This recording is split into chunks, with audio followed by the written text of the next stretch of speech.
Assalamualaikum warahmatullahi wabarakatuh. Halo, kami dari kelompok 4 kelas D PPG Prajabatan 2022 gelombang 2 yang beranggotakan Miftia Farida, Muhammad Rifai, Nur Hidayah, Siti Aulia Rahmi, Siti Muslehah. Kami akan mempresentasikan hasil diskusi kami dengan topik pendidikan saat ini yang membelenggu kemerdekaan peserta didik dalam belajar sebelum dan sesudah kemerdekaan.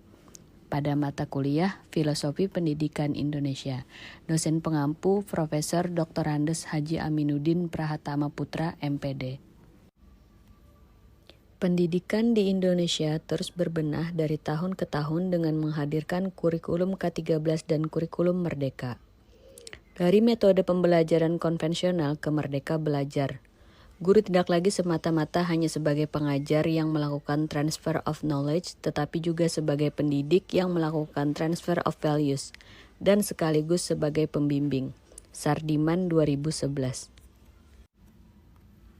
Rendahnya kualitas sumber daya pengajar yang mau terus belajar masih menjadi penyebab banyak peserta didik di Indonesia terbelenggu dalam proses pembelajaran. Para pendidik tersebut masih menerapkan proses pembelajaran yang monoton seperti ceramah, hafalan, dan drill soal, sehingga siswa mengetahui tanpa mampu untuk melakukannya. Proses pembelajaran di atas masih menerapkan pembelajaran yang hampir sama dengan pembelajaran pada masa sebelum kemerdekaan, yaitu pendidikan yang ada pada masa kolonial, tidak mencerdaskan, melainkan mendidik manusia untuk tergantung pada nasib dan hanya bersikap pasif. Hal ini tentunya jauh dari harapan tujuan pendidikan nasional yang merujuk pada pasal 3 Undang-Undang Nomor 20 Tahun 2023 tentang sistem pendidikan nasional yang berbunyi bahwa tujuan pendidikan nasional adalah untuk mengembangkan potensi peserta didik supaya menjadi manusia yang beriman dan bertakwa kepada Tuhan Yang Maha Esa, berhalak mulia, sehat, berilmu, cakap, kreatif, mandiri, dan menjadi warga negara yang demokratis serta bertanggung jawab. Untuk mencapai tujuan pendidikan tersebut, saat ini pemerintah menerapkan kurikulum merdeka yang dirancang dengan kelebihan yang menyesuaikan perkembangan zaman dan telah didesain untuk membantu peserta didik merdeka dalam belajar, untuk memilih apa yang diminatinya dalam pembelajaran dan dirancang lebih relevan serta interaktif, di mana pembelajaran melalui kegiatan proyek yang memberikan kesempatan lebih luas kepada peserta didik secara aktif mengeksplorasi isu-isu aktual, misalnya isu lingkungan, kesehatan, dan lainnya, untuk mendukung pengembangan karakter dan kompetensi profil Pancasila. Selanjutnya, ada model-model pendidikan yang dapat melepaskan belenggu yang belum memerdekakan peserta. Yang pertama, ada model pembelajaran STEAM, di mana suatu pembelajaran secara terintegrasi antara sains, teknologi, teknik, dan matematika untuk mengembangkan kreativitas siswa melalui proses pemecahan masalah dalam kehidupan sehari-hari. Pendekatan pembelajaran berbasis STEAM ini merupakan pengalaman belajar kepada siswa bahwa sains, teknologi, teknik, seni, dan matematika itu memiliki keterkaitan. Dengan adanya penggunaan model ini, siswa memiliki kebebasan untuk berkreasi dalam melakukan pemecahan masalah atau menemukan pemahaman. Pembelajaran berbasis STEAM juga dapat dikaitkan dengan kebutuhan pengembangan keterampilan abad 21 bagi peserta didik. Yang pertama ada keterampilan critical thinking, kreativitas, collaboration, dan communication. Di mana sejalan dengan hal tersebut, pembelajaran berbasis STEAM ini juga dapat menuntut peserta didik untuk mengidentifikasi suatu masalah, menciptakan sesuatu guna menyelesaikan permasalahan, berkolaborasi dengan teman-teman sekelas untuk memecahkan masalah, serta berkomunikasi secara efektif serta menanggapi ide satu sama lain.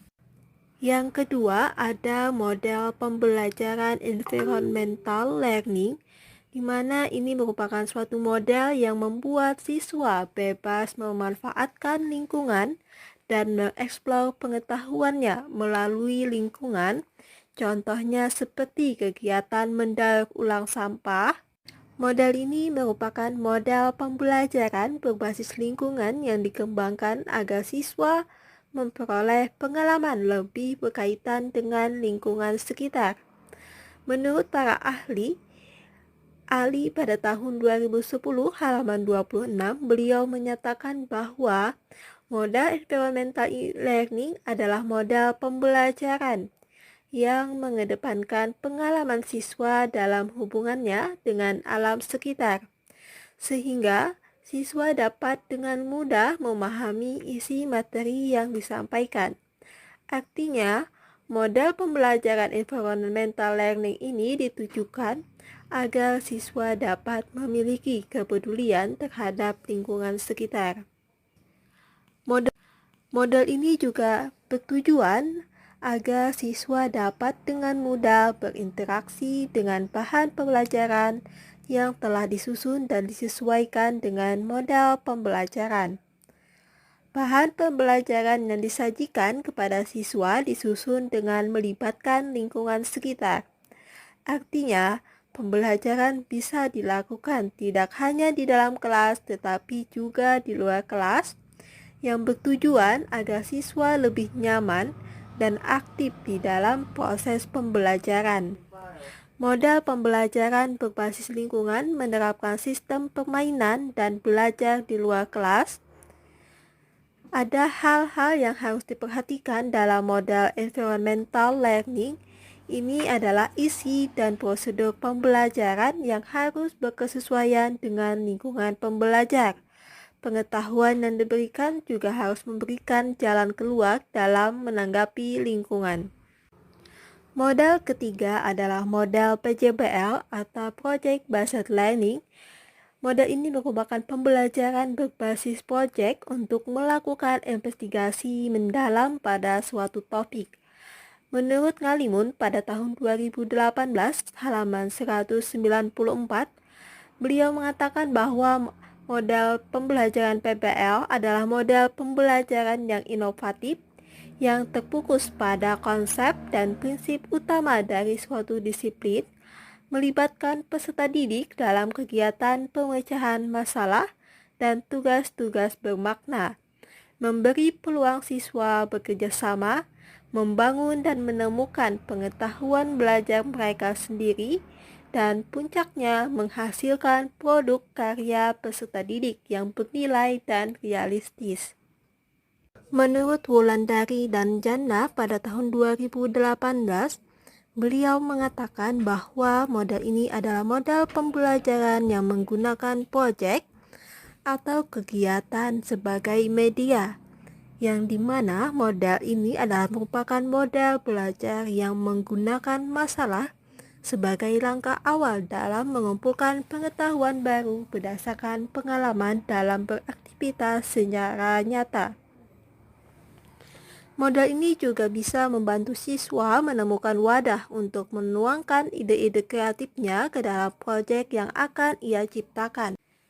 Adapun sintak model PJBL menurut Arya Yoliantu dan kawan-kawan pada tahun 2017 halaman 2, ada 6. Yang pertama, menentukan pertanyaan dasar.